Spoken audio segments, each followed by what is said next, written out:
Good evening, everyone. My name is Mona Davids, and I am a New York City public school parent. I am a New York City public school graduate, and I am a member of the New York City School Safety Coalition.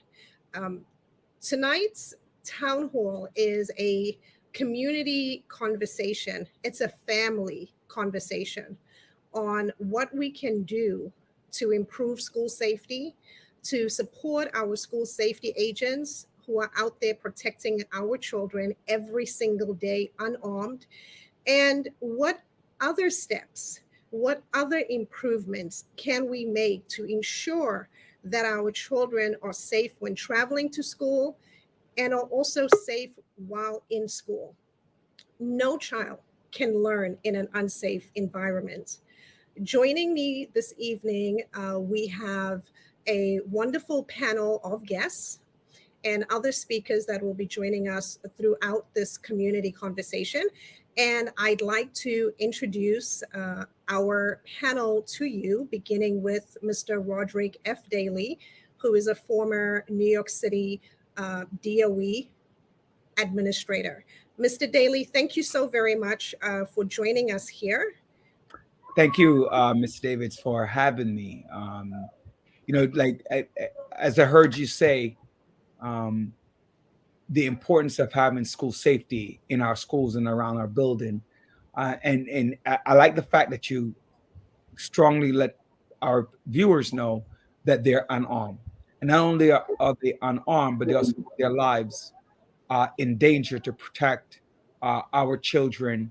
That both mine who I have 5 boys who have gone through or in the system, as well as those who I had to work with as a from a teacher all the way up to a school administrator. So I'm glad that you pointed that out, because a lot of times people get it really confused and have try to send the wrong message about what school safety does. So I appreciate that.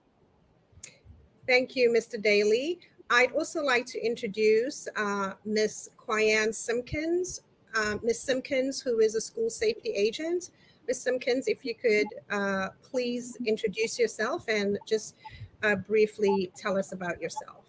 Hello, good night. I'm Quiann Simpkins. I'm a school safety agent. I'm also a parent. I'm a public school graduate, and I'm a member of the NYC School Safety Coalition.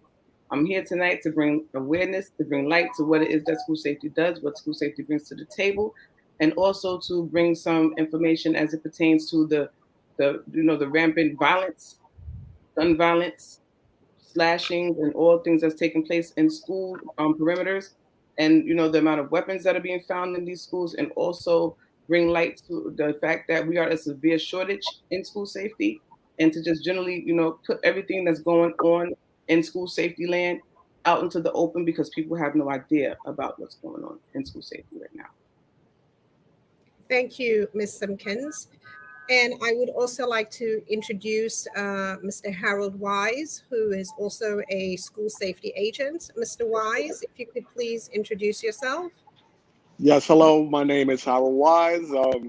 I've been on school safety close to 20 years.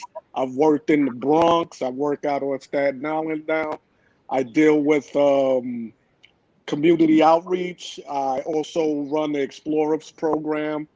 I have a few mentoring programs out on Staten Island that I deal with. And like Ms. Simpkins said, I'm here basically to make people understand the need for school safety, the importance of school safety, and what we do to help the kids. It's not about arresting or anything like that. We're out there mentoring and making sure the kids are safe and they're in the most positive place they can be. Thank you, Mr. Wise.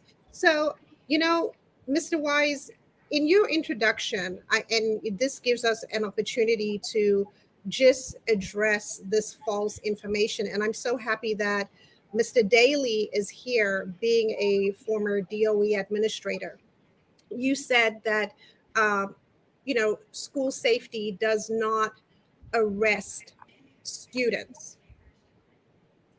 A school Right. safety agent does not arrest students. So in a situation, because I really want to clarify this, because there is a false narrative that's out there that school safety agents arrest students, school safety agents are responsible for the school to prison pipeline. And I think it's because many people do not understand the job description of a school safety agent who is a civil servant, not a police officer. So, Mr. Daley, in your experience, when a student is arrested, if there is an incident or an altercation or anything, what is usually the process for a student to be arrested in the school? I mean, is it something that, is it just a call made to 911? Who decides to make the call? So, thank you for the question. And so, when it comes to a student arrest, a student can be arrested in school. Let's be very clear about that. But it has to be a criminal act that is performed. So, for example, if a student brings in a gun, a school administrator is called, the level 3 is called, or the highest ranking person there is called, and NYPD is called. So when we talk about a violent act, so the person that actually does the arrest is NYPD, who has to come into the building with the student.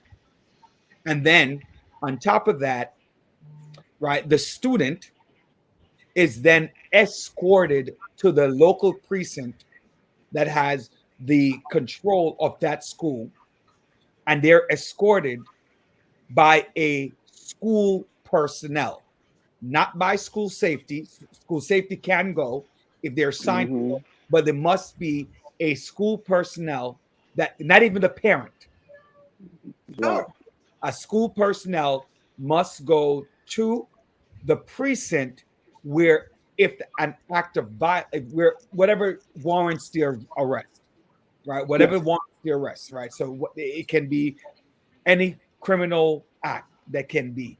If the child, even if there's a warrant for the child's arrest, and the child comes to school, and the NYPD officer can come in and go get the child, the same policy is followed.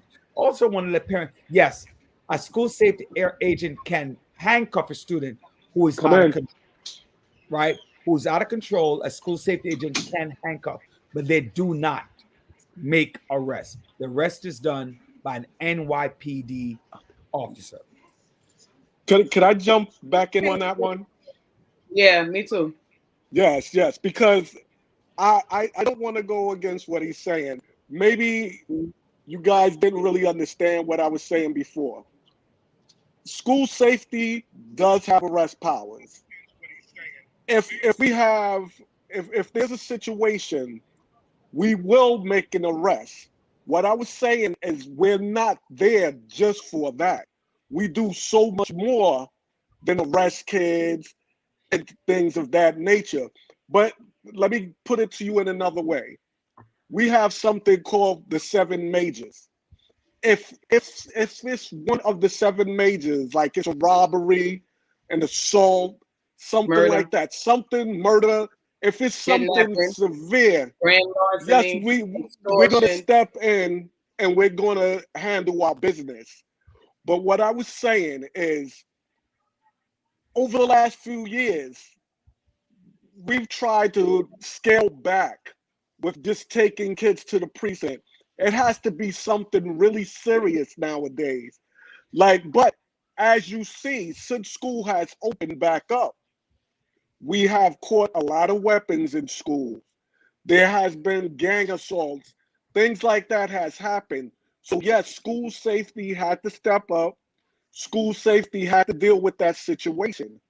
But what I'm trying to make parents understand is we're there for so much more than just taking kids to the precinct and things of that nature. We're there mentoring kids. We're there making sure your kids are safe.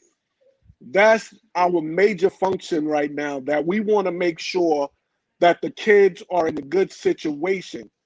where they're not getting assaulted in the school. So it's more of a prevention thing than just taking them to a precinct. We're there to make sure things run smoothly. So I know you said you wanted to also jump in, Ms. Simpkins, so go ahead. You pretty much covered what I was going to say too, because school safety does have arresting powers, but we don't utilize them often because with all different types of measures and steps that's taken in the schools, and like Harold said, the 7 majors, there's murder, rape, arson, extortion, grand larceny, there's sexual assault, those things, those are major crimes, and those are the crimes that you will be taken out of the building for. It's not like say you brought something. If you bring in a handgun, all bets are off. You're going out of the building. But knives are confiscated on a regular in the school system, and those things are vouchered by NYPD school safety, and the burden to bear is being tossed over to Department of Education, who then takes those kids to a hearing. But anything that's in the 7 majors, you're going out of the building. And yes, we do consult with NYPD, but since 2019, with the Memorandum of Understanding, all control has been given back to the administration. So NYPD has to really, when they come in that building, they have to tell us school safety while they're there.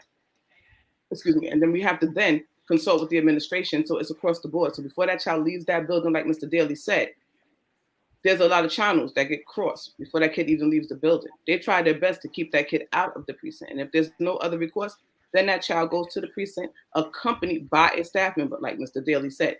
Not even the parent. The parent is contacted. You meet your kid. Not even at the precinct, you meet your kid at the courts. But that staff member is leaving the building with that student. School safety doesn't look to come to lock up children. That's not our daily goal. We look to have low incidents. I say this all the time. We want things to be low. We don't want crime. We don't want incidents. We don't want fights because, those things are negative. They negatively impact on the students. They negatively impact on the school community. They negatively impact on the community. And, it's just not a very, favorable situation. So we're there as a prevention and a deterrent.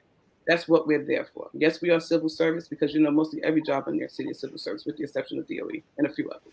But, we're there as civil servants. We're not police officers. We don't carry weapons. We don't look to arrest children because that's not our goal.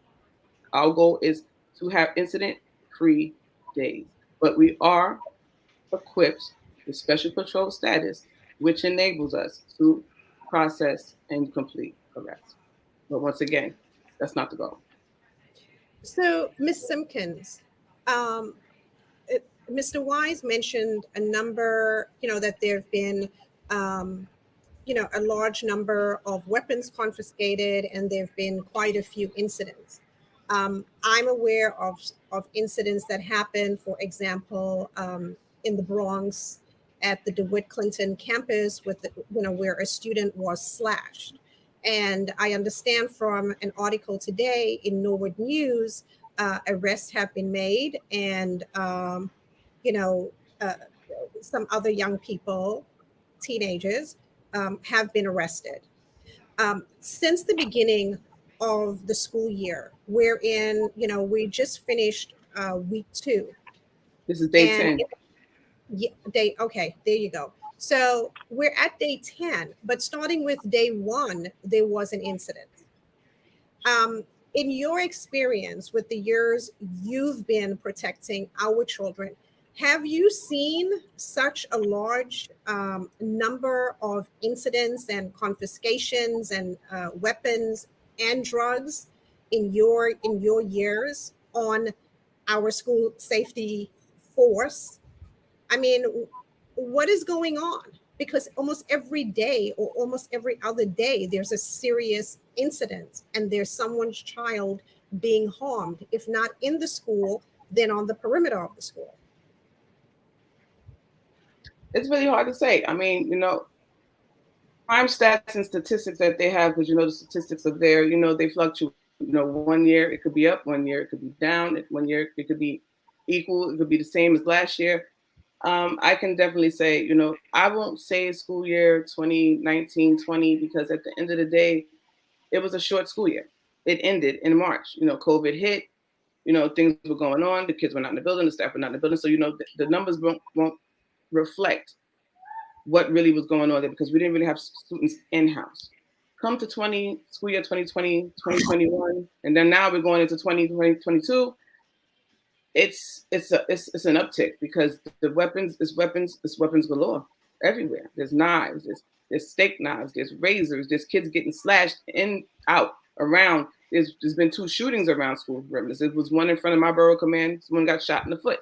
There was one in front of Westinghouse, someone got shot. In front of Truman, we had a person stabbed and a car crash and a wreck and everything else. And then, Stevenson had the stabbing and DeWitt Clinton had, the slashing. And it's on top of the, gang assaults that no one's talking about, on top of the staff members getting assaulted that no one's talking about, on top of school safety agents who are getting assaulted that no one's talking about. There's a lot of issues going on, and it's like it's trying to just be passed by and swept under the rug. They're making it minimal because they don't want to talk about the horror that is going on in the New York City public school system. Because that's what, I don't want to blame DOE, and I don't want to put the focus on DOE, but they're covering. They're covering a lot of incidents. Some things they don't want to report. It's happening in every school, from not even the elementary. Let's talk about the 3Ks. Things are happening over there. Oh, let's talk about PS6 in Flatbush, where I live. There was a young man who slashed his para. This was last week, I believe Thursday. And I believe he was like 10, maybe a 10 or 11, slashed his para across the face. And even in the 3K schools, there's things going on. Some child stabbed another kid through the head with a pencil. So there's things going on, but no one's talking about them. You only see the things that they can't hide. They couldn't hide, the car crash. They couldn't hide that. They couldn't hide the slashing. They couldn't hide that. But the other number of incidents that are going on that we school safety witness, staff witness, you don't hear about them. Because it's like if you don't talk about them, they don't exist. So I see a rise in the incident, but I would say, you can't really compare it to last year because there weren't really a lot of students in last year. But I mean, statistically, from years before prior, the numbers are up. The numbers of incidents are up and the number of safety agents are down. And that's what we have right now. And that's a problem that we have. I want to come back to that in a minute, but I want to bring in the former president of Community Education Council in District 2, and also parent leader Donghui Zhang as well. Because when it comes to the data, Donghui knows the data. And, Miss Marin is also very familiar with the data as well as the role of school safety agents in the schools. So we'll start with Mr. Zhang. You spoke at our City Hall rally a few months ago, and we're having another one on Sunday, October 10th at 2 p.m. So people, please come out. Parents, come out, because guess what? Don't think that your child won't be a victim. It's getting wild out there.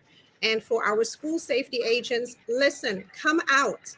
We're standing with you, we support you, and we appreciate you. And we want to make sure that you continue to protect our babies. But Mr. Zhang, you've spoken in the past when it comes to statistics and the data, of what's happening in our schools. So could you just briefly introduce yourself and just let us know some of the more recent data just before COVID hit, because that's what we need to go by. We cannot go by last school year because it wasn't a full school year. Right, yeah. Hi, Mona. Yeah, hi, everybody. Hi, Quiann. Yeah, it's always pleasure to see you and listen to you talk. Well, my name is Donghui Zhang. I'm a Queen's parent. I have 2 boys. So they have gone through all the pre-K to 12 from the New York public school system. And I'm a parent leader, so I mobilized parents, and we did a number of things education related. Basically, we want to keep the good education program for our kids. So together with Mott for many times. So yeah. Well, I mean, so I just want to say that I don't know where are all those blamings coming from? So I just cannot understand where all the blames to the NYC school safety agents. So, I mean, be honest, I'm an Asian guy, so I never ever heard any Asian children, students, or Asian parents coming to me, complain to me, saying having the school safety agents make their kids, make their children feel like in the prison. So I never ever heard, and we know that Asian children, Asian students probably count for like 15% or 20% in the entire, public school students population. So, but my point of view is that we really need the NYC school safety agents, and we need them to be under NYPD. We need them to wear the NYPD uniform, even though that we probably don't need them to carry a gun. So why? I mean, my understanding is that, our city, the New York City, is a very mobile city. We have all the people, all kinds of people, and we are not like a very suburban town. There is only like 200 family and everybody know everybody. So we are not in that situation. So we are a metropolitan city, and we are a metropolitan city which witness the high crime rates. Well, we are witnessing the crime going up especially from 2018 to 2019, and from 2019 to 2020, from all the policies I don't want to go into, but we are seeing the crimes and all kinds of crimes, the robberies, the murderings, the gun shooting is going up by double digits every year. So, and from this reason, we need our children to be protected. And I know that from 2017 to 2019, the weapons which were confiscated in the schools, we see that almost doubled. So in such a situation, we do need the school safety agents wearing the NYPD uniform to be sitting on the entrance of the school. So that stop a lot of things being happening that which we couldn't imagine. So that's all I want to say. I mean, just as a parent leader, and also as someone who does run for the city council in June. Well, I mean, I didn't get the job, but hopefully next time. But I will continue to support the school safety agents, and I will, because I care about the children. That's all. Thank you, Mr. Thank you, Mona. Thank you. Ms. Marin, you are the president of Community Education Council District 2. Could you just briefly just tell us about yourself, and then your experience as president of that CEC, as well as a parent, your interaction and your point of view when it comes to the role of school safety agents, and how we can improve school safety. Sure, absolutely. Well, first of all, hello, Mona. It's nice to see you, and Quiann and Donghui. It's nice to see you and see everybody here, to see familiar faces. So yeah, I wanted to just talk about for a moment about school safety agents while wearing two different hats, right? One is the hat of a parent. I'm a mom with 4 kids in the public school system. And the other, like Donghui, I am a city council candidate. I'm running for office. I'm still running in the general election as an independent for this, for a city council seat. But so first, as a parent, I'm a parent of kids in the public school system. I also spent 4 years on the Community Education Council and leading that council for part of the time. And as a parent, I'm listening to very experienced school safety agents talk about some of the most serious interactions and interventions that they do in school with serious crimes. But I think there's another part that gets missed, because we do have really serious incidents, so serious that you read about it in the paper and there are things that are really concerning.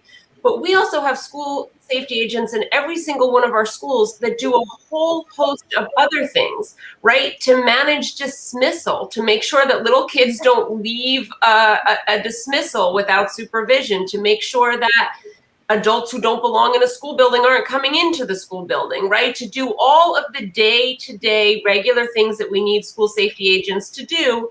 And we're getting messages as parents right now that we're going to have, for instance, my kid's elementary school student has 2 school safety agents, but because of the sort of mismanagement of COVID mandates and vaccine mandates, and the fact that the city hasn't found a way to work with the stakeholders in that decision making, they're going to try to spread the school safety agents really thin to make everyone's job harder and to make the schools less safe, instead of coming up with, for me, which is a more viable solution of figuring out a way to, whether you're a school safety agent or a healthcare worker, to acknowledge the fact that the people that we were, applauding last year for working through COVID, we're now trying to kick out of jobs this year. So that doesn't make a whole lot of sense to me, but I'm not going to get off on a tangent. I am going to stick with the fact that when it comes to what school safety agents do for us, and the reason I said I wanted to talk with the hat of a parent and someone who's run for office is, really, if you listen to the parents, and I listen to many, many parents at the Community Education Council, we have public sessions where people come and speak. You don't have parents complaining about school safety agents. You do not have parents. There is no grassroots effort in my district, and I've attended other districts and worked with CEC presidents in Queens and in Brooklyn to, so across our city, and I've talked to parents in every borough, that people are not looking to, parents are not looking to remove, and parents come and talk to us about all sorts of things. Donghui was talking about the quality of education. People talk about school lunches. We talk about, the school facilities and the buildings and ventilation. There's like an endless number of issues that people come to education councils to talk about, and complaining about school safety agents or suggesting that they should not be part of the NYPD is not coming from the parents. But as I said, I'm running for office, and what you see is this is a deeply political thing. It is coming out of political maneuvering and political grandstanding, as if this change is going to somehow solve for a problem. We have real problems, and there are safety issues in our school. But moving people around out of the NYPD into the DOE, I don't know any person who understands the history of the DOE or the present functioning of the DOE who thinks, oh my goodness, they're so good at managing things. They'll be great at managing school safety agents. The DOE used to do that. And the reason school safety agents are now under the umbrella of the NYPD is because of what a disastrously bad job the Department of Education did managing school safety agents. So why would we go back to a situation that didn't work? We made things better, right? School safety agents got better training and were able to do a better job under the NYPD than when the DOE was managing hiring and training and all of that. So since we know it got better, and we know that the school safety agents who are currently working in our schools are not looking to leave. They know their job and they know what they're doing and they know how to provide the best, service of their job. Why would we change it? And I think, the answer is really political. There's a lot of grandstanding of people who want to act as if they've accomplished something. by making this change. And it's really frustrating because the two groups of people who are hurt by this are children who need to have the most effective, most well-trained, most successful school safety agents, and the school safety agents themselves, many of whom are public school parents, the vast majority of whom are moms and are women, working women, often heads of households, who are being disregarded and cut out of the conversation. So I couldn't be more opposed to the changes that are being proposed. I think and I hope that our likely new mayor, Eric Adams, is going to make reasonable decisions on this front. And I'll continue to stand with school safety agents who are, I think, making the absolute best decisions for our kids and schools. Thank you. Thank you so much, Ms. Marin. And you touched on something that I want to go back to Mr. Daley about. How also our school safety agents are out there at dismissal, doing their part on the perimeter to make sure that our children are safe. Even sometimes walking with them. And I remember, like, I had a recent conversation with Mr. Daley, who's worked at a number of high schools as an administrator, and it has had that experience he himself out there with the school safety agents and trying to make sure that children in certain situations are going to be safe working home. So, Mr. Daley, can you share a little bit about those experiences and what recommendations that you have to improve school safety? So you touched on a few things, but before I get to that piece, right, I want to say to the organizations out there, some of them I know personally, who want to get rid of school safety, right, truly, and talk about bringing in more school counselors and dealing with events, they're not addressing real life situations. They're addressing the fact that we want to prevent more things from happening. First and foremost, teachers, school counselors, principals don't jump into the middle of high incident situations. That's first. They have a tendency, and I'm a school administrator, they back away. Why? Because at the end of the day, they struggle with two different chances regulations. Chances regulation A420 and chances regulation A421. Verbal abuse and corporal punishment. Because a child oftentimes can complain that a school personnel, a teacher touched them inappropriately during a fight, right? Or during an incident. Secondly, so therefore a lot of teachers are not, most teachers, not a lot, most teachers do not get involved into a fight. So that means that who's going to break up the fight between your son and daughter and somebody else? And I'm going to go back and share in school before we get to the outside, where students, they were chasing the next student down with a pair of scissors. Tell me, in which real world do we live in that any school personnel who's going to jump into the middle of somebody running down a pair of scissors? Especially when you know that you don't have the level of protection. Who jumped in? School safety. Kudos to them. I've seen incidents in the building, and I did ORS report. ORS reports is online occurrence reports. That's the actual name. So that's one of the things that I did. I oversaw it. And I see school personnel over the years in different schools, and I've worked in, I want to say, more than 20 schools for different reasons, where they have sugarcoated or misrepresented incident those at high risk. And sometimes they'll report an incident after it has escalated. After, and I'm emphasizing, after speaking with the school counselor, the situation just wasn't resolved. You know why it's not resolved? Because there's real world. There are gang incidents outside. There's protection that's happening that comes into the building, and the children just don't speak.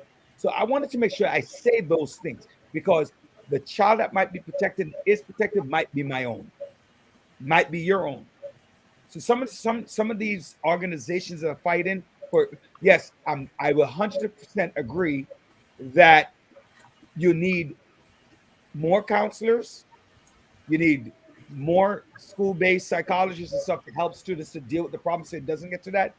But let me talk about a couple of incidents. One incident, I just spoke of one inside the building. You have another incident where, as the student left the building, right, the student was attacked right outside the building. Who was there? The safety agents, the level 3, the level 1, the task force that was there to save that student's life, that student life. It wasn't the school counselor. The school counselor came in after the situation to see what they can do. And you know what? Honestly, the student never spoke. The student felt like, I can handle the situation. Incident happened where the incident happened from outside. The student is in the guidance office speaking to the guidance counselor, and the situation came in to the building. Who was the one that saved the student? Right? It was our agents, right? And so, John, the only thing I want to correct the statement is I don't want to, because a lot of times parents get confused with officers. It's not officers, they're agents, school safety agents. And there's a reason why there's a difference, right? And I guess one of the agents can talk about that more.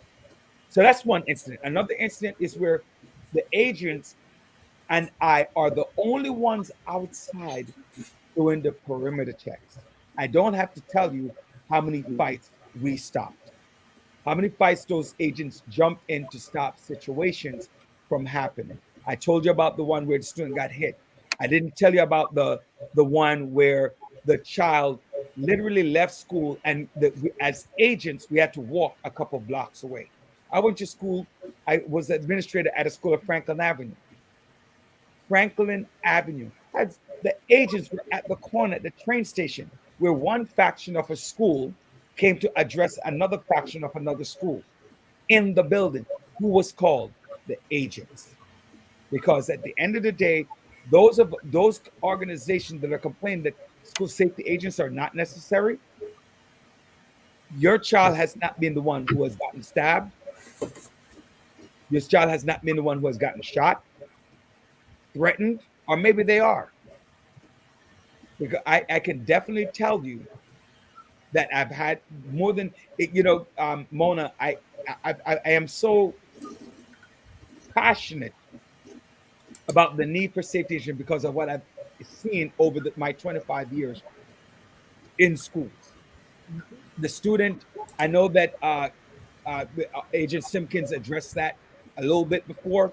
We're at South Shore High School where the student actually ran into the building, right? The student got shot at the Glenwood projects, not in the school, outside of school. The agent had to now do what's called a shelter. The school had to do a shelter, and the agent actually were the ones who stepped outside of the building to protect the safety of the child.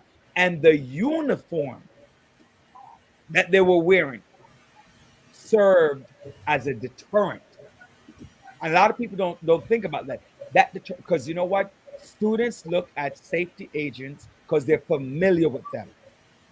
And they look at them as a point of haven. So while they call the shelter in, it was only the safety agents that were outside of the building to ensure the safety of the child. I've spoken to Eric Adams on this issue. He literally said to me that the safety of our children are the most important piece. And that's what we're fighting for. The safety of every one of I have 3 boys who already left the system. I have 2 boys who are coming up in the system, one in the 4th grade, one in the 1st grade.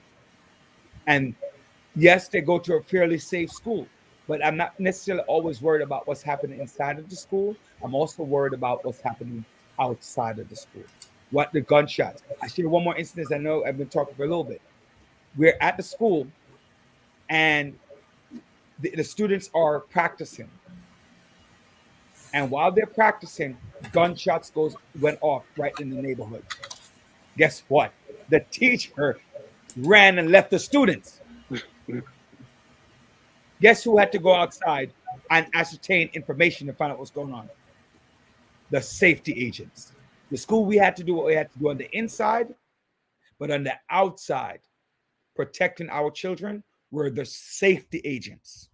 So kudos to all of them who stepped up. No, it's not that we want to make sure that children don't fight. We want to make sure that these levels, the 7 high incident things are not happening. We agree.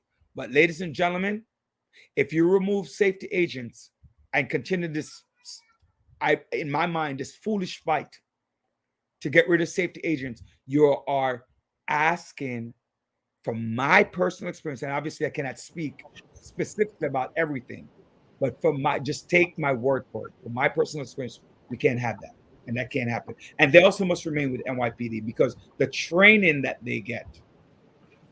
Because when I had to go do training, I had to go to NYPD. So why remove the person who I go to for training, who's going to train them, for you to send them back because you want control? That doesn't make sense. That's kind of like I'm removing from a party that I'm gonna have to go back to the same party to get the necessary information to bring back to somebody that I just removed you from. That doesn't make sense. No, thank you, Mr. Daley. You brought up some very interesting points. That uniform, the color of that uniform, the look of that uniform is a deterrent. And what I've noticed is that the individuals who are pushing to completely eliminate school safety from our schools, one of the things they always bring up is the uniform. And, on Friday, the New York posted a story, Chalkbeat, which is an online website, an education website. They did a story. Everyone was talking about the fact that there's going to be a school safety shortage because a number of school safety agents haven't received the first vaccine. And the teachers union brought it up in their press conference. The principals union brought it up in their press conference.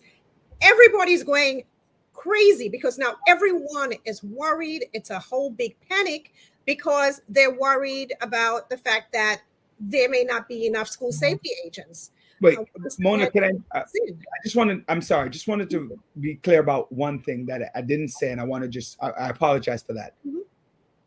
I have, in my 25-year history of schools, 25 years, and I wanted to say this and I forgot. I have never met a student in my life who said, I am not coming to school because of the school agent.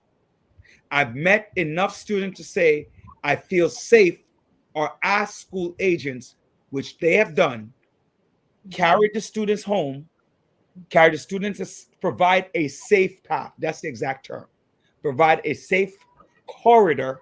Yes. For students to get home. And I think that wasn't said on my part.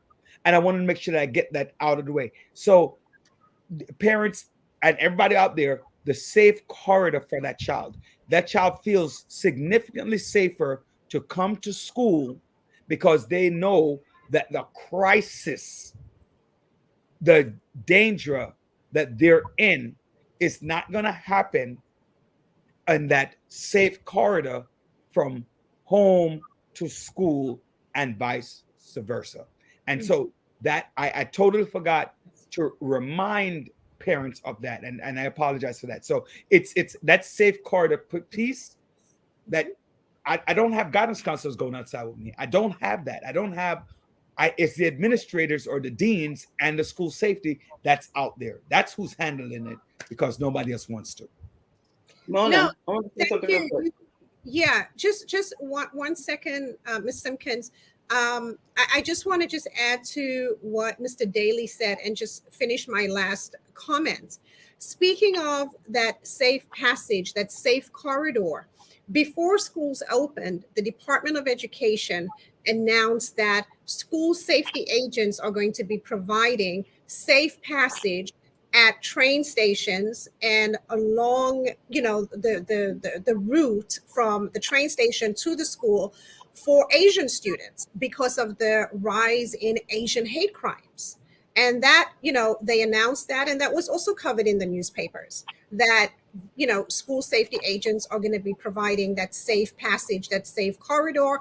And they're not just going to be at the schools, but they're going to be at the train stations as well as the bus stops, at schools where there are high concentrations of Asian students. So, they're there. That is not sitting just there at the school or at the front desk. They're out in the street. And again, it's because of that uniform. That uniform is a deterrent. And this push, and even Borough President Eric Adams, I know, because he's told me and he's told others that school safety agents will remain under the NYPD. That's what I was told. So, and that's what others were told. But he does have a vision of school safety, on how to improve school safety. And while I agree with most of Eric's vision, the one part of his vision that I disagree with, and Eric, if you're listening, is the part about the uniform. Because, people are saying, well, they could wear a white polo shirt and khaki pants. Well, that's not going to be a deterrent. The deterrent is that blue. So, this vision that our likely incoming mayor has, that Eric has, yes, of course, I support it. Who knows more about public safety than him? He's walked those streets. He understands. And I know for a fact that he is about protecting our communities and our children and our families. I get that. But the changing of the uniform to white polo and khaki slacks, no, that's not going to work, because that's not going to make our children feel safe. As parents, it's not going to make us feel safe. And guess what? It's not going to deter the criminals.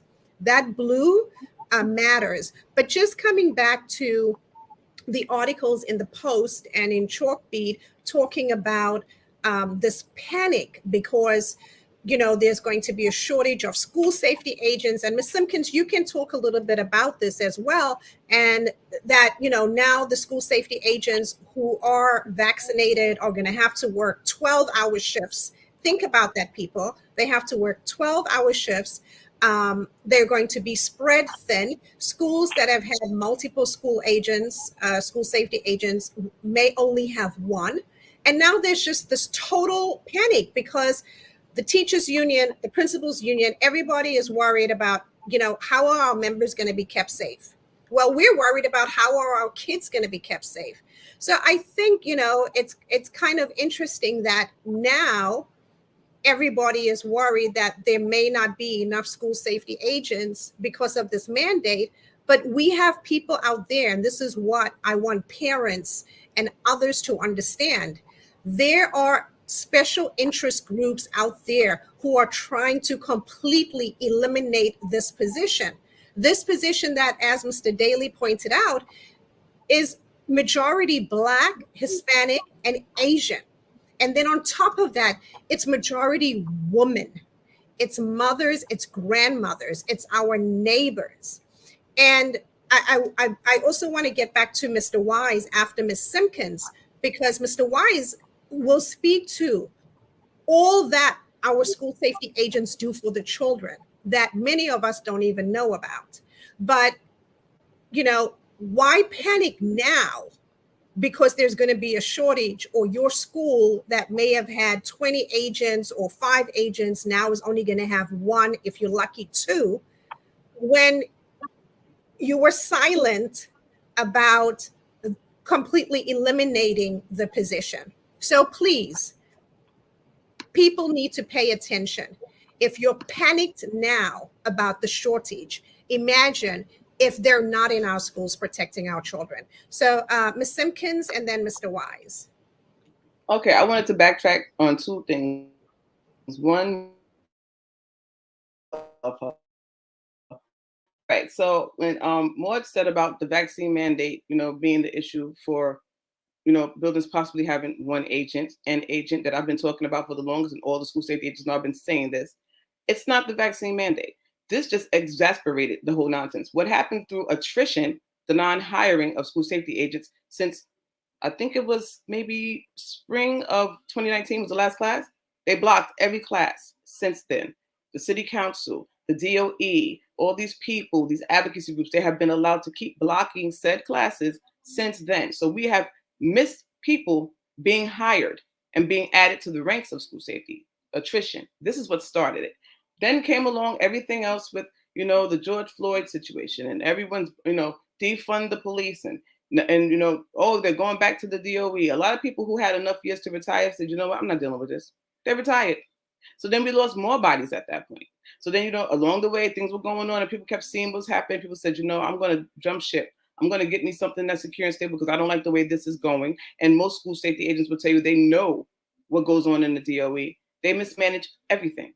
So how can they manage and be in control of school safety? So now what happened? Resignation. So now between those three things, we are depleted. On top of the fact that, we had numerous council meetings, forums, Zooms, all types of, talks and city council meetings. And, it was brought to the attention that this was going to happen. And everyone ignored it. It fell on deaf ears.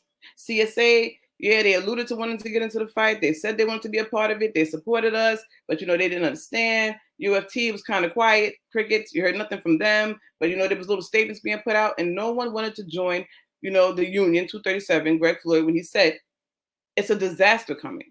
And no one heeded the warning. And now we throw into the mandate. And now it's even worse. Because now you have people who want to yell medical freedom. This is medical tyranny. I'm not getting it. I'm not doing it. So if it's a mandate, you can't be inside the facilities without being vaccinated. And now we have a severe issue at this point. Because now that hold was, it's not overturned. It's being upheld. So now the mandate is going into effect. So now we don't have agents who are vaccinated or won't get vaccinated. So now we have a serious issue. And the reason why now you have these articles coming out, Chalkbeat, the Post, this one, that one, UFT is in this paper, CSA is in this paper, because now they realize what they sat by and allowed to happen.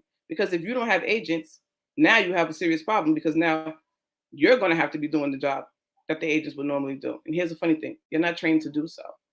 So now that's the problem, because like I said, everyone in the village, the school is a village, and everyone in the village, all the villagers have a job to do.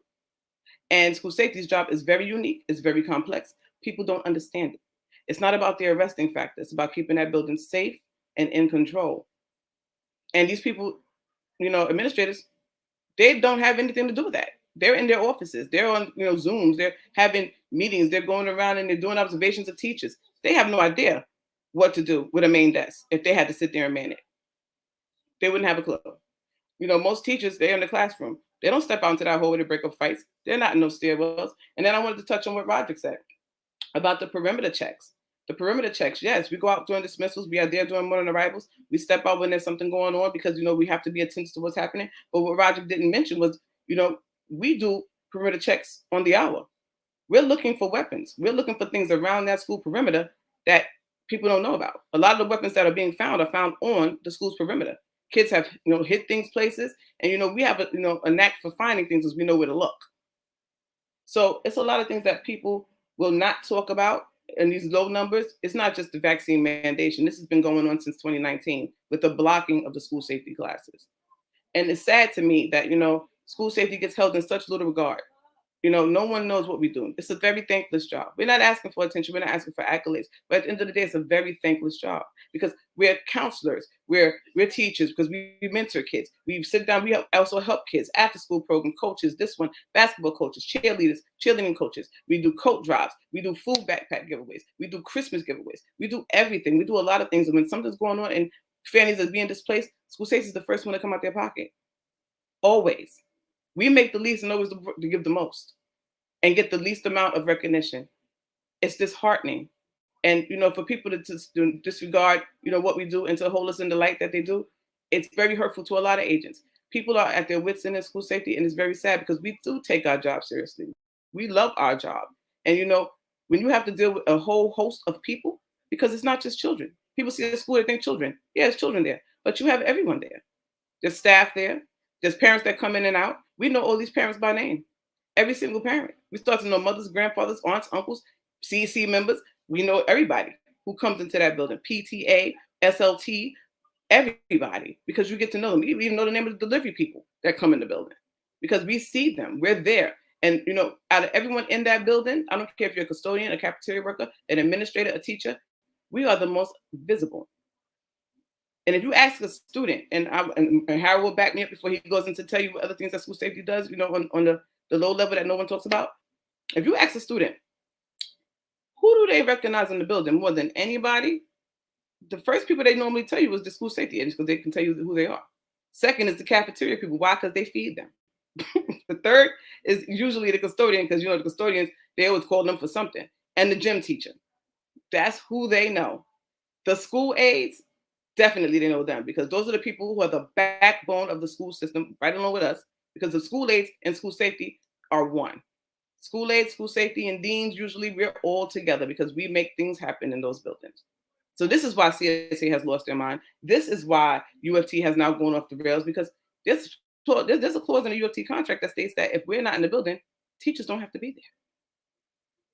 And it's really sad that now you're going to have one agent in a building because we don't have enough people. But I will tell you how this happened, and I'm going to say it, and I don't bite my tongue. This is for Mark Traeger. This is for Jamani Williams. This is for Helen Rosenthal. This is for UYC and all those Make the Road, Dignity for All, and all these groups and all these people, you know, who have a hidden agenda to come in and get contracts with the city and push their groups in, non-for-profits. You know, that's what it's all about. Let's be realistic. And I'm going to go out there and say it. That's what happened. People's own political gains and personal agendas is what's tearing apart the school system. And the DOE allowed it to happen. Why? Because they want to get rid of school safety, because they want to get their money back. But at what cost? That's a very heavy price to pay. And I will leave it at that. Thank you, Ms. Simpkins. Speaking about all that, you know, school safety does, and you know, I have a comment here from Eddie Gentile talking about how many students go to school safety agents for advice, because don't forget, they're our neighbors and their mothers and their grandmothers. And when a child is having difficulty, or students, or a high school student, oftentimes they go to the school safety agents and they talk with them. You know, I don't see Mr. Wise, but you know, he can speak to many times where school safety agents give students money for lunch, where it's school safety agents that end up buying students coats in the winter because students don't have coats. Okay, great. I see Mr. Wise. Mr. Wise? Yes, I'm here. Yes. Yes, we're talking about the extra stuff that people don't know about. As you said at our City Hall rally, and I'm going to say it again, October 10th at 2 p.m., folks, you'll need to come out. Parents, you need to come out. School safety agents, we got you, but you need to come out too. But Mr. Wise, if you can just share with us how above and beyond our school safety agents go for our children when they are in school. Yes, definitely. And forgive me, I wasn't sure I was going to speak tonight, so I'm doing this on my phone, and my phone is bugging out. But the thing is, I'm going to go back a little bit on one other thing also. People are talking about like the uniform. The uniform is the kids automatically know that we're not cops. They understand our job. They understand the process. So they know, they respect us. They come to us for everything. I have kids that have come to me and said, Mr. Wise, there's going to be a fight at 2:30 on the third floor. or so and so has a weapon on them and they want to jump this next kid. It's they understand because, like Ms. Simpkins said, they see us every single day. We interact with them. We know if you have a person that comes to school every day and they're cheerful and they're usually in a good mood, and now this kid's coming in and they're acting different, they're acting down, we know to step to that kid. Is everything all right? What's going on? Do you need help in any situation? Like I said, we have agents that run programs in schools. I've run programs, a program called Be Yourself inside Port Richmond out in Staten Island and also in Curtis. We have agents in all boroughs that's running mentoring programs. We have agents that run programs called the Explorers. Then we also have the team of agents in all the high schools that are called SCAs. They're school coordinating agents. And they deal directly with the student body. So if they need help, the agents are there for them. I know myself and a lot of other agents every year come out of our pockets buying coats and stuff like that for Christmas coat drives for different kids so they could get Christmas gifts and things of that nature. So people don't understand. People get it twisted. And I'm not politically correct. I really don't care to be politically correct. But when you have idiots that's saying, oh, they don't want school safety involved because we're the pipeline, they're selling a pipe dream. And the thing is, they have an agenda, and their agenda is not for our kids or your kids. They always harp on the black and white issue and, oh, our black kids are disenfranchised. And some of that is true, but it's not because of school safety. We're not the ones in there that's teaching them. We help teach them. We help make sure they get what they need to get. But when you have people that throw things under the bus and they're not sufficiently doing what they're supposed to do, when you have people with agendas because they want to get a little money on the side, so they try to put in programs that's benefiting them and their people more than the students, that's the biggest problem. The biggest problem has never been the agents. Like I said, for years, agents haven't been arresting kids. For many years, we have been mentoring kids. We have been trying to make sure kids go in the right path. And when you have people really caring, no, trust me, school safety doesn't have millionaires. We're not making what uniform officers make. So you're not on this job because you're making a bunch of money. You're on this job because you care about the kids. You're on this job because you want to see the future kids do better.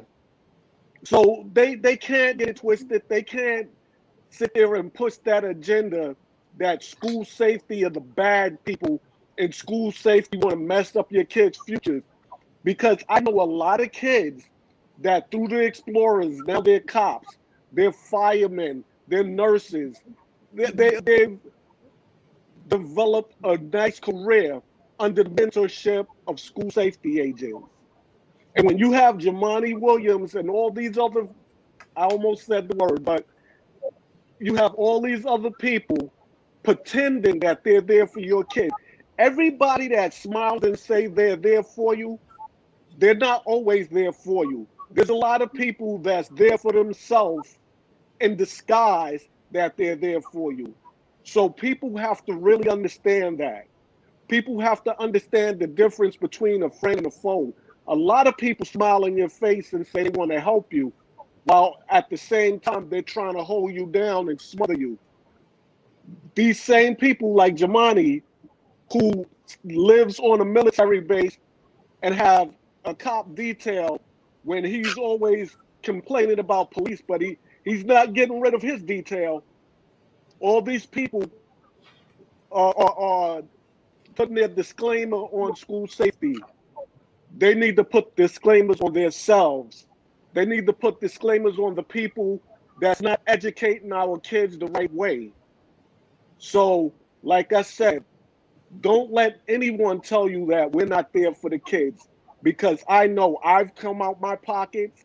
Many agents have come out their pockets, and pardon the way I put it, when the shit hits the fan, school safety's there. New York City's realist is there. They're not, the kids aren't running to the social workers or the guidance counselors. They're running the school safety. I have more kids have come to me and explained to me things that were going to go down. And I guarantee they didn't go to no deans. They didn't go to no social workers or anything like that. They came to us because they know we care and we have their backs.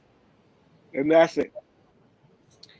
Thank you, Mr. Wise. And as always, you keep it real. And that's what I love about you, is that you don't mince your words.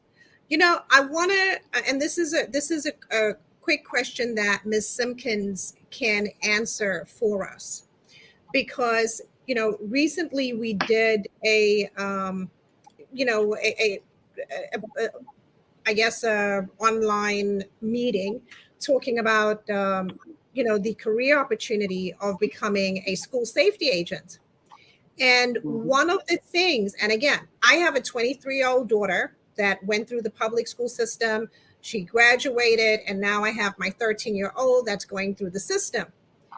And for me, learning about this career opportunity of being a school safety agent, what really shocked me is the fact that you'll spend 17 weeks at the police academy. And then, learning more about the type of training that school safety agents undergo and the continual professional development. Okay.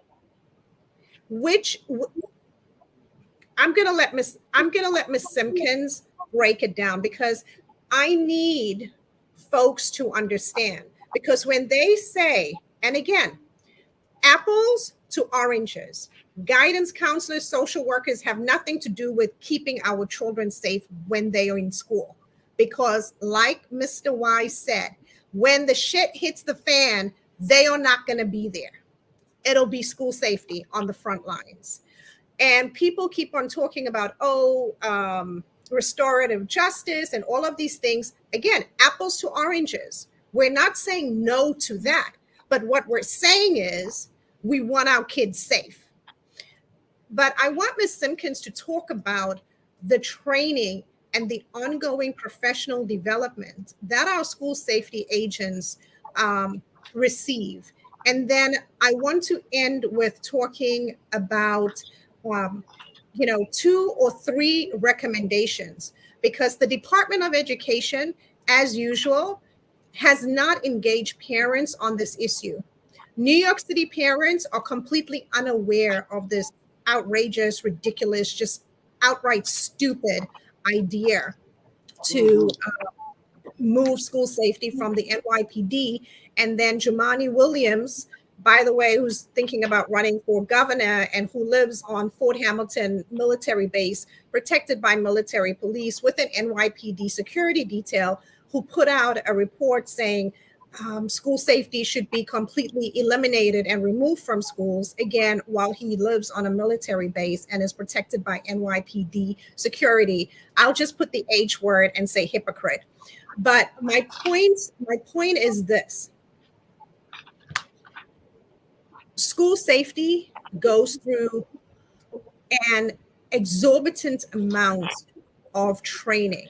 And I want Ms. Simpkins to talk about that training.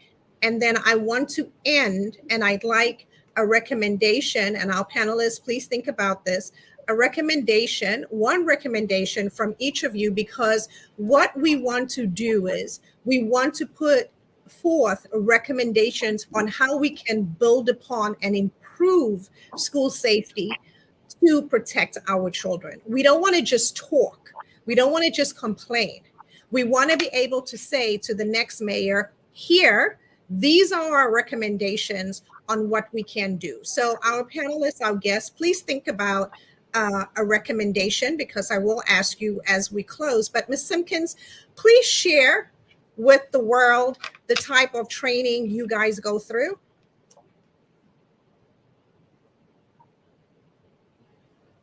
Ms. Simpkins? School safety agents are training. Your volume is weird. Am I on mute? Yeah, okay. Can you hear me? Yep, we can hear you now. Oh. Can you hear me? Yes, School safety agents are trained in the academy for 6 weeks. Can you hear me? Your audio goes off. I don't know if it's because you're reading something, but your audio and your video freezes. All right. Am I back? Yes, you are back. Could be my mic. Okay. School safety agents go through training for 17 weeks in the police academy. They're trained on a number of things. You know, the number one thing that Harry loves to talk about all the time is the physical education, to get your body right, get you prepared, because you're going to do a lot of things. You're going to do a lot of stair climbing. You're going to do a lot of standing. You're going to do a lot of walking. And you can possibly be performing tasks that you never thought. One time I had to actually drag a kid because he was unconscious, but that was a whole other story, from getting knocked out after a fight in the middle of the street. Yeah. Let's talk about, I have a scar from breaking up a fight where someone slashed me across the arm because he was trying to slash another kid in the face. Talk about the things that school safety does. We got war wounds. So also you get trained on a series of lessons that entail a whole lot of things from, political science, report writing, and then these are the things that I want to talk about. DOE staff is on hand in the academy. So they're also training while NYPD is giving training. It's a collective effort. And you will get all the trainings that the DOE gets, the professional developments. So, I want to talk about those parts that are very significant, because school safety agents, unlike a police officer, we get that same training that they do, but we also get school training that's geared toward the school community, which is the conflict resolution, the tools for tolerance, the dignity for all, the mediation, the child in crisis, the dealing with the person in emotional crisis, crisis intervention, implicit bias training, active shooter protocols. That's important, very important, because when something's going on outside that perimeter, you're now going to go into a lockdown. It's a shelter in. Now, if that said person gets inside your building, you now go into a lockdown. So people need to know the difference between what is a shelter in and what is a lockdown. Shelter in is something's going on outside your building. You lock all your exits, you secure your exits, no one in, no one out, because the threat is outside. Inside is business as usual. Kids can still go to class, they can still trade, they can do whatever. When you have a hard lockdown, that means the threat is in the building. So now everybody should be in hiding, out of plain sight, and out of view. We also have evacuation drills, which all these things are part of the GRP, which is the General Response Building Protocol. We have AED CPR. We're trained for that. With also, de-escalation, early childhood mental first aid, restorative justice. And the number one that I talk about a lot, is the triage first aid. And, I often think about, the thing that happened in my neighborhood. And it gets to me, with Devontae, the whole thing, what happened to him, because we're triage first aid trained. And, we treat stab wounds, up to 3rd-degree burns and bullet wounds. We're trained to we have a kit on our belt that enables us to do these things. So, school safety training is complex, and it doesn't stop in the academy, because once you graduate, it's ongoing. We get trained monthly trainings. We used to have them borough-wide, but due to the COVID, we can't be around, so the social distancing, so we have them on department phones. And we're constantly getting trainings and professional development. It never stops. And, anything that comes down the pipeline that's new, whether it be NYPD or DOE, we get those. It's been times when I had to tell my school principal something that was going on in the chancellor's rules and regulation that he wasn't privy to because he didn't know. Well, when did that come down? Well, see, that's the thing. We get trained every single month. And a lot of times principals rely on that. They will never admit it. But they also come to school safety for a lot of things. I want to also talk about, when children go into a crisis, a lot of people don't realize that a lot of agents are trained. We have other trainings. A lot of us are certified, have other certifications. We have degrees in certain things people don't know. And we are certified to actually step in and to act on, that child's behalf. Because I'm going to be real, these guidance counselors and these social workers, they don't come out their offices. They hide. They do not come out. You can go look for them. They'll tell you they're busy. They're have something to go do, and it doesn't get attended to. And a lot of times you, school safety, are the only one there, and you have to do what you can do till someone else gets there. The system is flawed. It's flawed in a large scale, and someone has to do something. And someone put up in a comment, how many times have school safety agents done a mediation? Let's talk about that one. We've sat in mediations with students that have actually had mediations with guidance counselors and mental health therapists that they have in the school, and then will come to us after said fight or something has broken out, and now we have to mediate it, and now the situation is taken care of. Why? Because once again, what Mona said, we come from these same communities that these children come from. We've walked the same halls that these children walk every day. We have lived a shared life experience that these children have, so we can actually get through to these children. A lot of these staff members in the New York City school system don't even live in New York City. They're from Pennsylvania, New Jersey. They're from Nassau, Suffolk County, Orange, Putnam, all these other places. So they don't understand our children. But the one person in the building who does is school safety. And this is why we have a major impact on these students and a major parent, because when these parents go irate, some of these staff members don't understand the mentality. But being that we've lived it and we know what it is, because a lot of these people never know what it was to have a bad day. They didn't know what it was to be hungry. A lot of these kids that come to school and they act up is because of something going on. They're hungry. They didn't eat last night. Someone's doing something to them at home that they shouldn't be doing to them. A lot of these children are being made to be the parent because the parents are non-existent.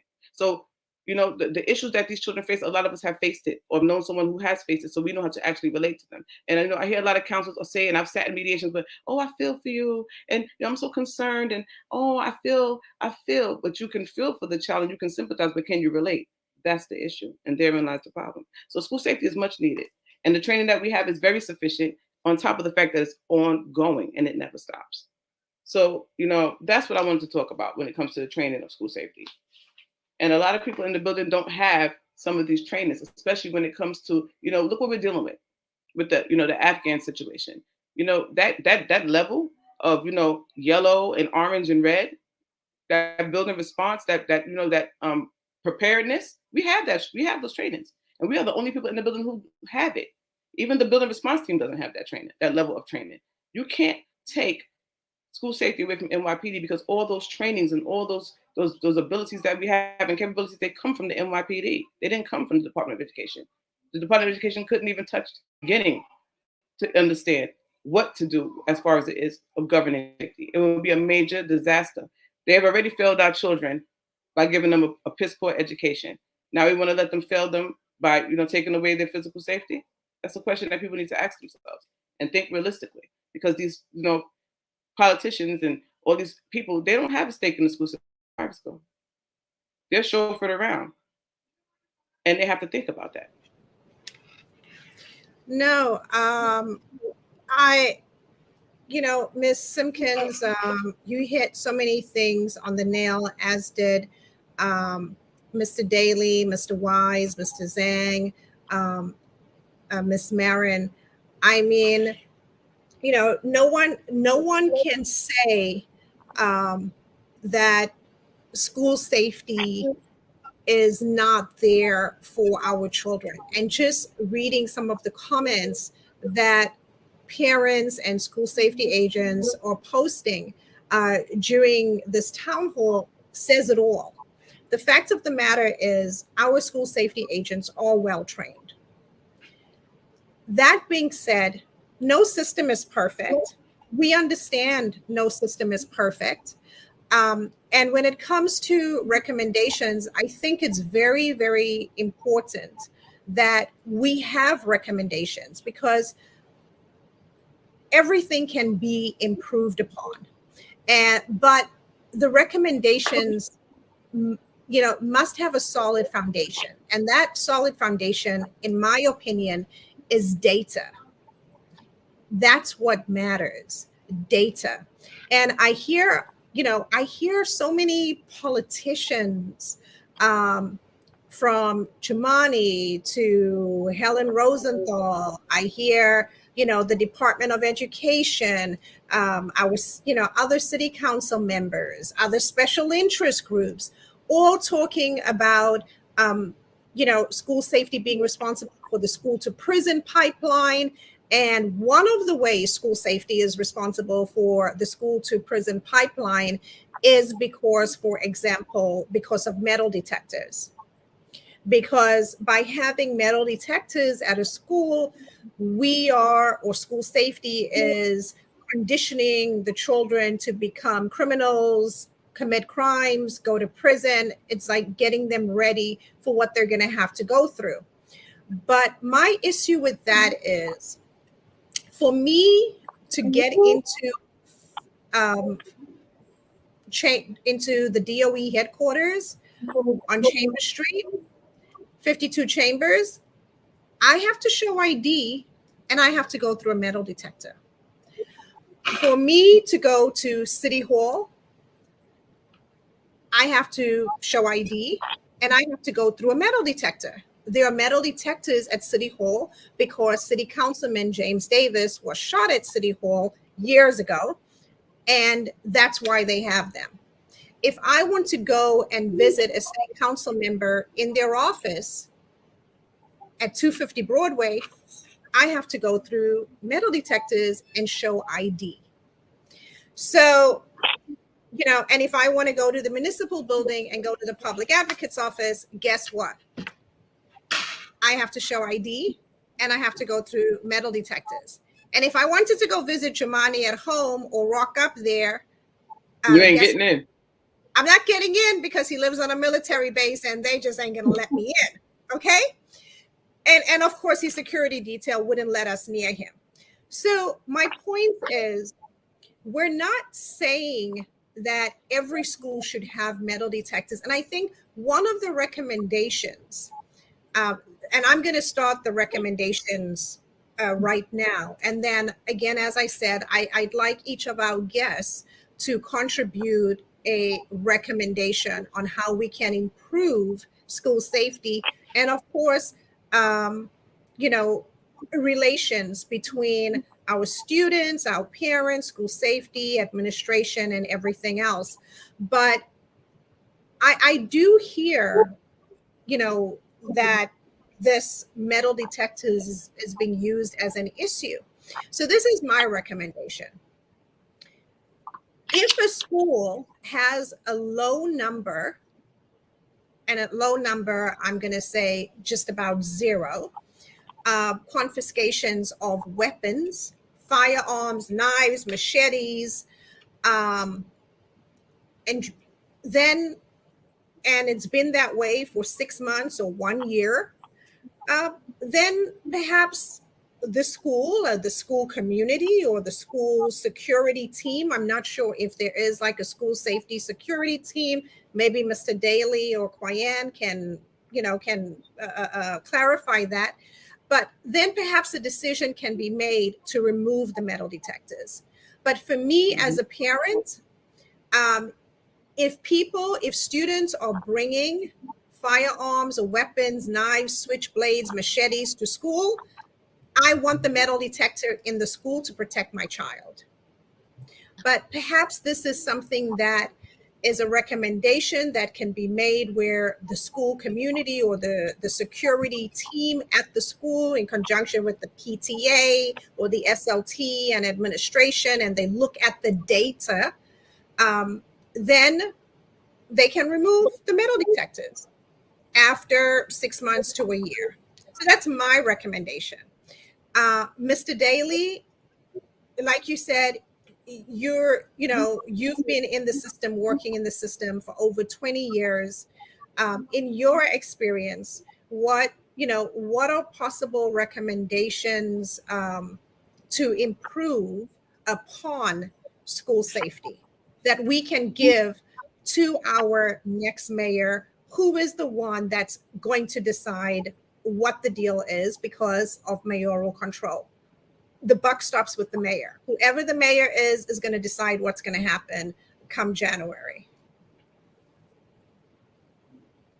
So let's just to debunk some of the things that you said.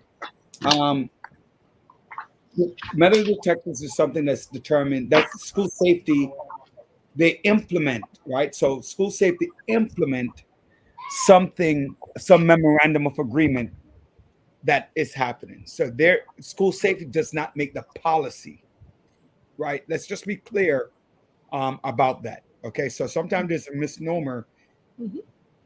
School safety, they follow whatever the laws and guidelines are. So if they're going to do a scan in school today, school safety is one that has to monitor that with a school personnel who's administrator, quasi-administrator along those lines. So it's a joint effort. It's not just school safety by themselves. School safety does the searching with permission or guidelines of a school personnel, because school safety under NYPD umbrella have to have probable cause, while school has to have reasonable cause to search a student. So let's just be clear. This somewhat of a problem is that, like I stated earlier, I know principals. I personally know principals who misrepresent the ORS data. So when you say you want to use the data, right? You want to use the data to do it. You have to make sure that the principals are actually putting in the data, right? So that in itself, you got to make sure that's getting done. And also, yes, Jamani is, but I will defend Jamani in saying that he is for the protection of our kids, and he's not there to get rid of policing or whatever the case is. He's there to say change the relationship that is there, and that's one of the things that I'm going to recommend, that we have to focus on the relationship. Sometimes there's a conflict between SSA and administrators in terms of what needs to happen. And I think that one my biggest thoughts on that is that the administrators are the head of the building, and that has to come from the top, from both sides. So one of my first recommendations is to ensure that the administrators following the guideline and the recommendations of the level 3, because when the incidents get high, it goes to the level 3, right? And then to a supervisor, and then so forth and so forth, depending on the level of infraction, it goes up the line, right? That the principle, that the relationship and the comment, and that I have seen that component has improved over the years prior to my retirement. So my number one recommendation is that there's a growth between the understanding of agreement, that the principal is the head of the building and the final decision is there. And I kind of don't want to see like the level 3 walk away and go, oh, well, do what you want. That conversation shouldn't be happening. And it does happen far more frequently than it would care to say. My second recommendation, right, is for that the DOE put in parent meetings, like the CECs, the rest of the stuff, the CECs, the PTAs, the other conversation, put in a part where the agents are able to come in and talk about safety issues for their children, the safe passage. Don't leave that up to the DOE, because to be honest with you, as I said earlier, the DOE is not really doing the safe passage. It's the agents. It's the things that they encounter early in the morning when they do the morning check or the midday check or the hourly check, the knives, the this, the that. And sometimes, honestly, the principals are not reporting it. Because if you report that children are coming in with weapons, what does that make? How does that make your school? It makes it look bad. So make the SSA part of the conversation at the DOE, so it doesn't look like some of these organizations are making it like the SSAs are the enemy, because they're not the enemy. They're there to protect our children. They are the first line of defense. The first. I tried to speak to a principal the other day. The agent stopped me. Do you have your mask? Where's your this? Where's your that? How are you going to get in? Do you have an appointment? The first line of defense to protect your child. And Agent Simpkins spoke about some of the stuff. If there's a weapon, something happened in the building, who is chasing that kid around the building? It sure isn't the guidance counselor. It is the agent. And maybe an administrator but the first line to see it is the agent, and they're the one making the call on the walkie-talkie, right, to get their information out. So those two are is all about again, just to review, my biggest recommendation is communication. What is the role that you want them to play, and what is the message coming from the school safety agents that are out there? Got you. So thank you, Mr. Daley, for that recommendation. And communication is key. So I know that we've been piling on Jumani, and I want to pull up Jumani's recommendation as public advocate from his what is this thing? Healing centered task force.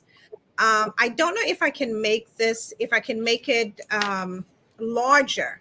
That's page 19. Is that page 19? Yes, that's page 19 of Jumani Williams's plan for our children and our schools. So let's see here.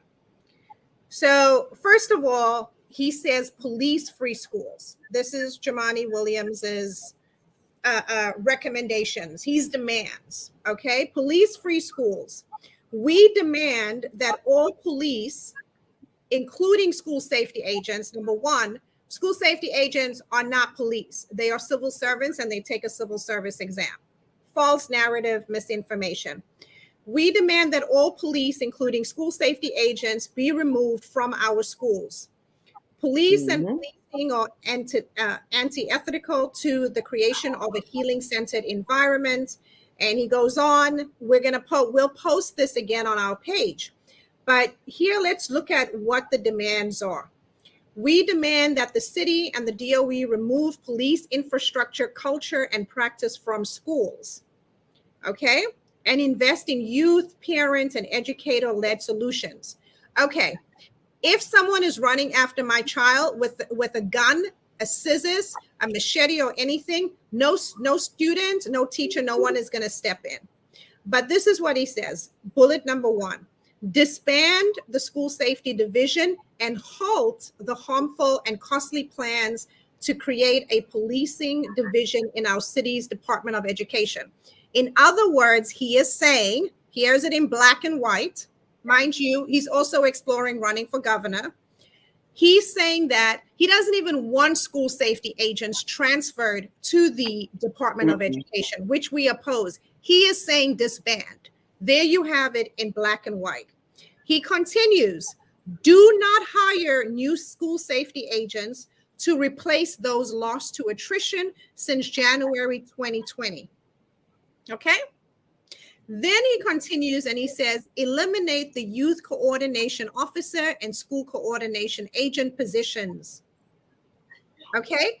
And he says, fully divest from metal detection equipment and camera surveillance technology.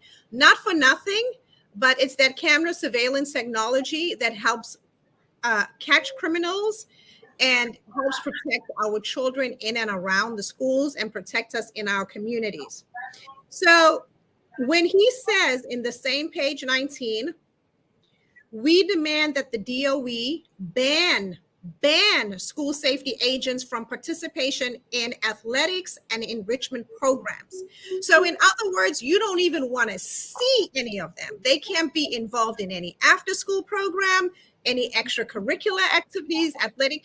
He is saying they are pariahs, that our mothers and grandmothers, our people of color that look like me, that are my neighbors, must be banned. Complete, utter pariahs, lepers. That's what that's saying. We demand that the DOE ban school safety agents from participation in athletics and enrichment programs.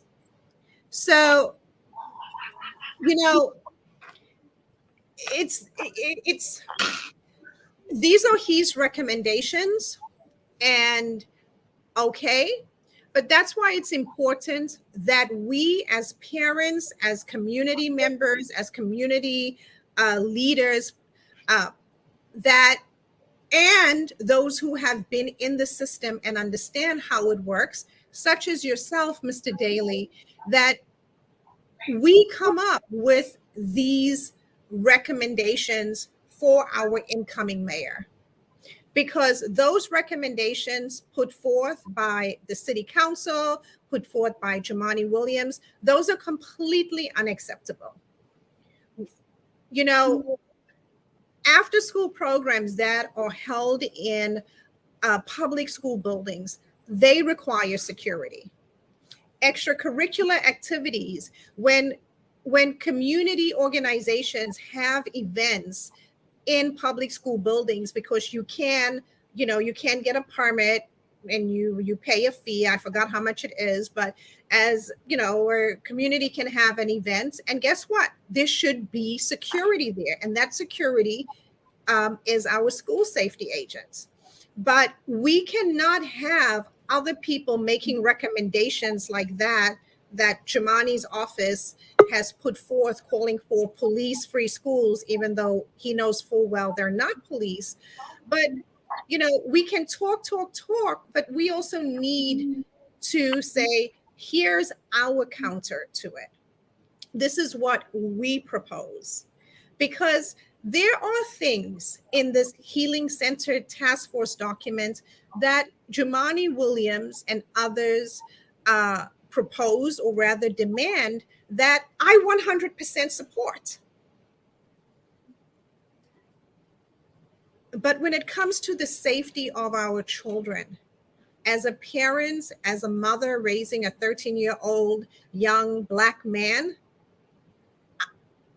I cannot compromise or negotiate or sacrifice. No, we simply cannot afford it, because what has been happening this summer has now spilled over into the schools. As we said, Ms. Simpkins has said it in the past, what's happening in the streets is going to spill into the schools. I know that at Curtis High School last week, I lost, I think it was like over 20 or 30 teenagers arrested because there was a gang brawl at Curtis.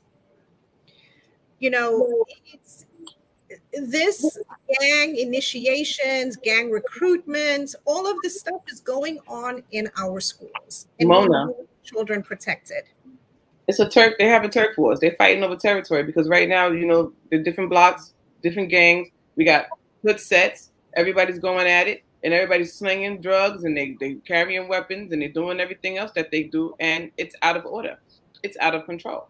But I wanted to address Rodrick because you made a comment about Jumaane not wanting school safety out of the schools, but myself and Mona have been on private Zooms with Jumaane when he has said just that. Am I wrong, Mona? Well, it wasn't private. It was him and about 20 of us from the School Safety Coalition. but we didn't put it out, you know, in the public. But he said straight up that, listen, basically he wanted us to be gone. You know, I've reached out to Jumaane. I've had interactions with Jumaane more than once. We've had some showdowns, and he keeps expressing the fact that, you know, he wants us gone, but you don't give an actual reason as to why. And I wanted to also address the thing with the scanning schools and the scanning sites. I'm all for, you know, if you can get schools broken down to the lowest common denominator of having weapons, and then you want to have no scanning, I'm all for that. But I will say this, being as long as I've been on this job and what I know in a pre-K through 8 that I'm currently been in for the past 9 years, the amount of weapons that I get out of my building is insane. So with that being said, just because there's no weapons being found because it's not a scanning site doesn't mean that the weapons aren't there. And then when something happens, here they come. Oh, where did that come from? Not to mention that, you know, parents bring in weapons.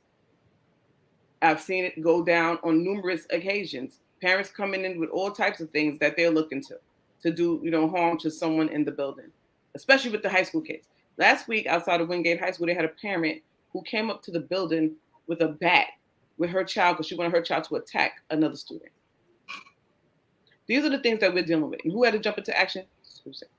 You know, and nobody talks about these things that are going on, and it's out of control because that scanning is a deterrent. I am wholeheartedly in support of scanning because the things that are found at scanning,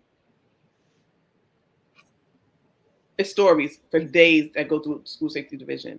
And you know, the administrators are there. They're there because they have local parental of those children, and they have to be there because when the agents, discover something, whether it be through walkthrough, whether it be through the scanning machine, whether it be through the magnetometer, whatever is found, it has to be an administrator there present because now whatever's going on with that kid, that administrator steps in as like the parent at that point because you can't search a kid, phase 2 them, phase 3 them. You start searching through their belongings. There has to be an administrator there. But that walkthrough and that scanning machine and that hand one is all school safety. It's all school safety. And we have to have that administrator there because, like you said, we need probable cause. They need reasonable cause. And that's why we work together in conjunction. But scanning is needed in a lot of buildings that don't have it. The reason why they don't have it is because the statistics of the numbers. But don't think that weapons aren't in those buildings. They are there. It's just going to take the right moment for it to pop, and they're going to come out. And I also wanted to say, if you're going to have a conversation, how to improve school safety, for people to support school safety. That's the main focal point. Support us. Don't look at us as the scourge of the building. A lot of times, with the DOE, they look at us as the outside entity because, with the exception of the custodial staff, we're the only people in the building who are not DOE employees. And they look at us a certain type of way, and it's like, they alienate us. So a lot of the times, you're not included in certain things. And if they would stop doing that and bring us in as a member of the school community, which we are, and stop trying to act like we're not, that would lessen a lot of tension. It would get a lot of things resolved. And in terms of people yelling and screaming, I'm calling this one or you're calling this one. At the end of the day, everybody in the building at the discretion of that school administrator, that school leader, it's your building. It's their building. They control it.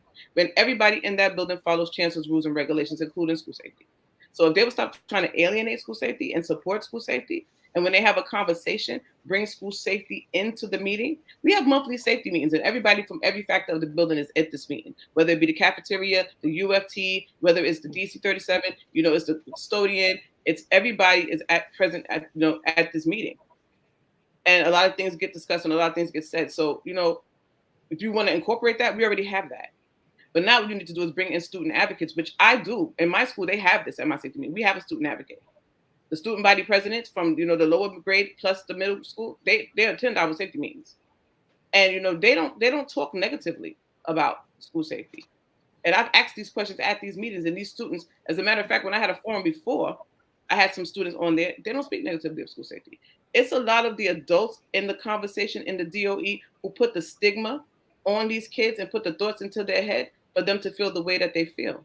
Because I had an incident in my building where someone got robbed. They broke into the safe and they stole the money.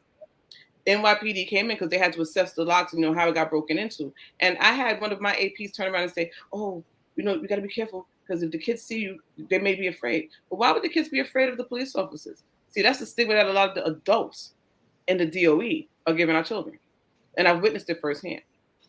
So, if you stop trying to exclude school safety and include school safety, complete safety would be, listen, euphoria. We would be in utopia. But the problem is you have a lot of people who look down on school safety, and that's what creates. Yes. I agree with you 100,000% on that. Let me interject with what Ms. Simpkins is saying.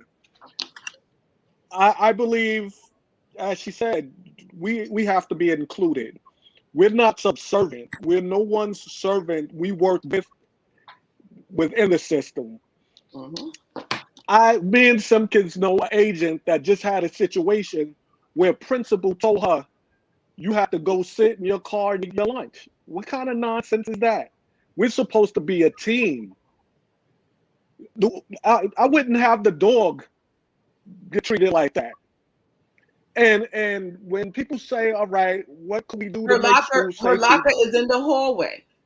Right. They want you to find her space. Right. I forgot about that one, the locker. And then when people were saying, "Listen, what could you do to make school safety better?" This is as real as I'm going to get. Once again, the narrative the narrative of we don't have relationship with these kids is absolute bull. These kids come to school safety quicker than they go to anyone else.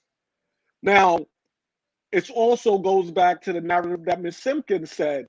It's that the vision within the DOE and school safety, we understand our job and we understand their jobs. And we know what each of us have to do, but it has to be respect across the board. Now, also, I'm going to say this again, the agents that have been out here in the forefront, doing the rallies, stepping up, fighting for their co-workers, fighting for the students. The new mayor, whoever comes in, needs to sit down with Ms. Simpkins, myself, and a few other agents, and we'll keep it 100 and really tell them what we feel needs to be done. He should tell us what he feels needs to be done, because that's the only way things get better, is when you have real and honest conversation. When people talking about the scanning, everybody knows that rubs me the wrong way. Why do they always push the jail narrative to these young Black and Hispanic kids? Like, Black and Hispanic kids don't go on vacations. I took my kids to plenty vacations. They went through scanning. Why can't you put it out like that? Oh, you guys, when you come through scanning, it's like you're going on a vacation.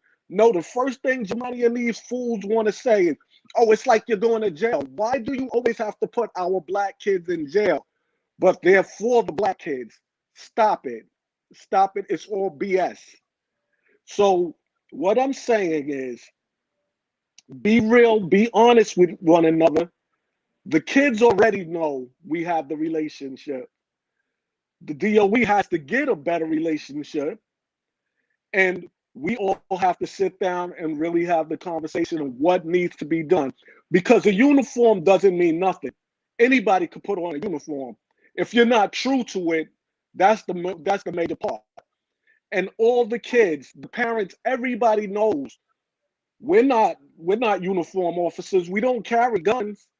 They know we're not making $100,000 a year. So they know we're there for their kids. And that's what it's about. That's the most important thing for the parents. I've had parents come in irate, ready to fight assistant principals, deans, or whatever. And we speak them down, because they see us around the neighborhood. They see us in the grocery stores. They know who we are. And when we talk to them, I could pull a parent to the side and like, come on, chill. We could work this a better way. And they calm down. I've had kids where you have them calm and ready to go back to the class, and a dean or somebody gets them irate again, and you have to bring them back down. So everybody knows the games, but we got to get past the egos. We got to get past the nonsense. Past the titles. Past the titles, because like I keep saying, we're not subservient to anyone. We have a job, we have a duty. Everybody has their job, everybody has their duty. And when you come in and do what you have to do, things will go better. But I really feel the next mayor needs to sit down and talk to the team. We have a lot of good ideas for them. Thank you, Mr. Wise. And I want to close with recommendations from Mr. Zhang. What are recommendations, or what would you suggest to help us to improve upon school safety for the new mayor? Okay, hi Mona. Yeah, I truly appreciate this opportunity to speak here and to listen to the other panelists have said. So it's really touching from the real school safety agents talk about your job, talk about your daily interaction with the students. So I knew that you had been doing a wonderful job to keep the school safe. As I just see one comment from the audience saying, it was because of those metal detectors, thank God that New York City public schools haven't had a mass shooting. That's very, very true. And I fully agree with what Mona said. I mean, and I believe that was happening. Why some schools had metal detectors, why some schools didn't have, it should be based on the past incidents, right? So if say there was a school, there was never an incident happened, there was never a firearm or knife found. So for a long time, so then probably we don't need to waste the money, to put metal detectors there. So I truly agree with everything you all have said, and I truly admire the jobs that you have been doing to keep our schools safe, to keep our children safe, and to make our parents to feel safe so that we can go to work without worrying about our children. So, and as I said, so we are really having more stress and more risks from all these reasons, the crimes, the upward crimes, even this COVID thing. So, I went to school many times in Queens, for a number of reasons. But from what I know is that the past year's practice is that unless there are some very exceptional reasons, so the parents, they are not allowed to go into the building. So because of the the COVID, whatever reason. But I know that many people, there are some people who don't feel that way, who they are motivated to go to the school even without intentionally harming the children, hurting the children. But some people are not that reasonable. They want to go to school, for some reasons. So the school safety agents wearing the blue uniform, they are the deterrent. So to keep a lot of bad things from happening in the beginning. So for example, in the COVID time, a lot of people get food from school, because many schools provide free food, to people with no ID needed, no name filling needed. So I know that at least many people want to try to go into the school buildings, to try to get food, and sometimes they don't understand, it's not every school who provided that food. So that's only just one of the reasons. And also, as I said, I'm a parent leader. My children have to go to public schools for 13 years. So, and I hear parents complaining about a lot of things. They complain that the school doesn't have air conditioning. They complain, some teachers, are giving too much homework, or they complain some teachers are giving too less homework. They complain. Some parents even come to me, asking me to help with the school enrollment of their children. They just transfer to a new address.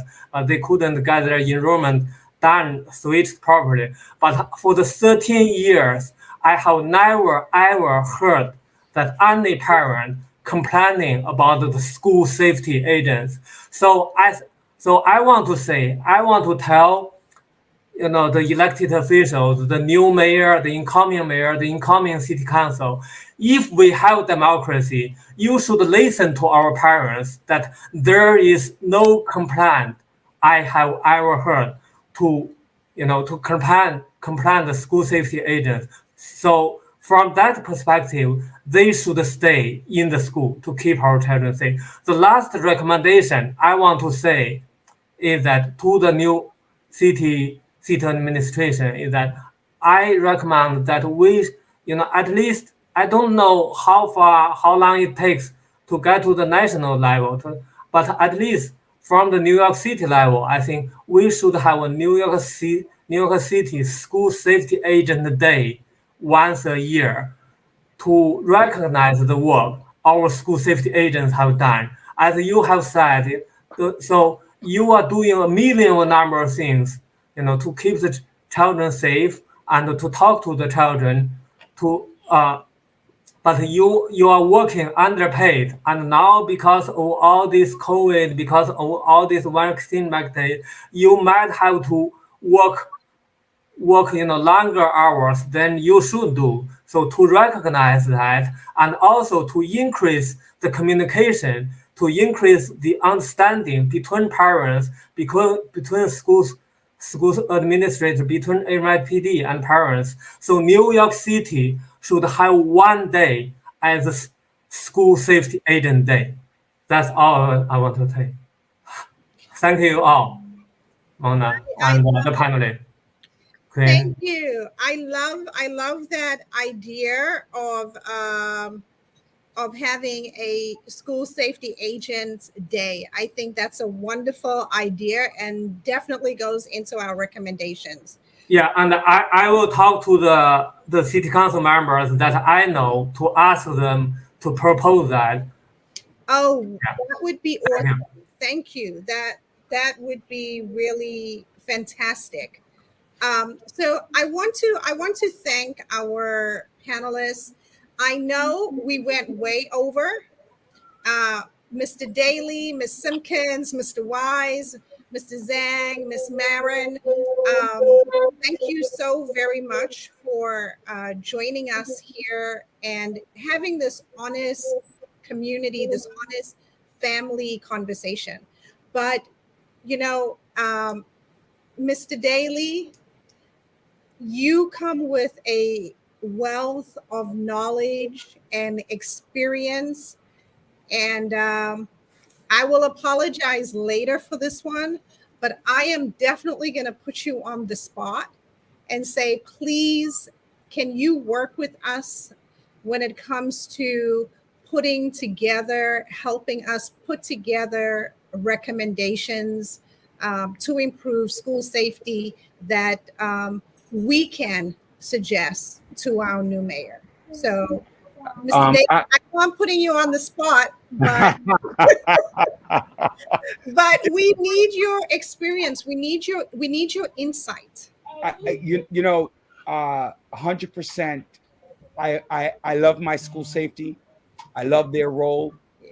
I think they're vital to the community that we have, and anything that I can do to contribute to ensuring that they maintain their job, their position, I'm 100% with that, including meeting with Jamani Williams to let's confer and go over some of those policies that the mayor, Eric Adams, hopefully he'll become the mayor. I do endorse him 100% with this, and that he will, that the ears will be there, and absolutely 100%. Because the school safety, again, what people fail to understand is that they're the first line of defense and safety for our kids.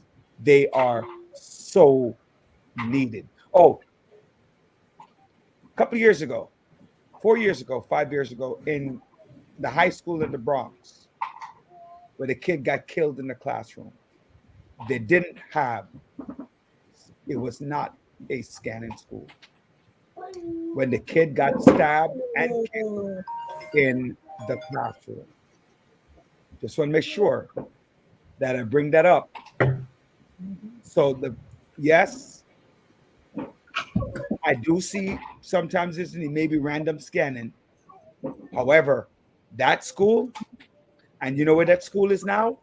Closed down because of one simple incident that could have been avoided if it was a scanning school. Yeah. Just thought I add that. And yes, absolutely, I'll be there. Thank you so much, Mr. Daley. Thank you, everyone, for joining us this evening for our town hall, for our community and family real talk about what we can do to improve school safety and support our school safety agents who are protecting our children every day unarmed. We're going to be doing another City Hall rally October 10th at 2 p.m. That's Sunday, October 10th. Monday is a holiday. Folks, you can rest on Monday, but we need you all to come out and stand for protecting our children and stand with those who protect our children every single day. So again, thank you. Please visit our website, NYC School Safety Coalition.com. Follow us on Facebook. And listen, if you have recommendations as well, please message us, or you can reach us directly through the website. You can contact us through the website, but if you message us through Facebook, we want to know what your recommendations are. This is important. This is the lives of our babies. We want our children to learn, and we know that they're not going to learn in an unsafe environment. So again, thank you everyone for joining us. Be safe and be well. And see you on Sunday, October 10th at 2:00. Thank you. Thank you, Mona.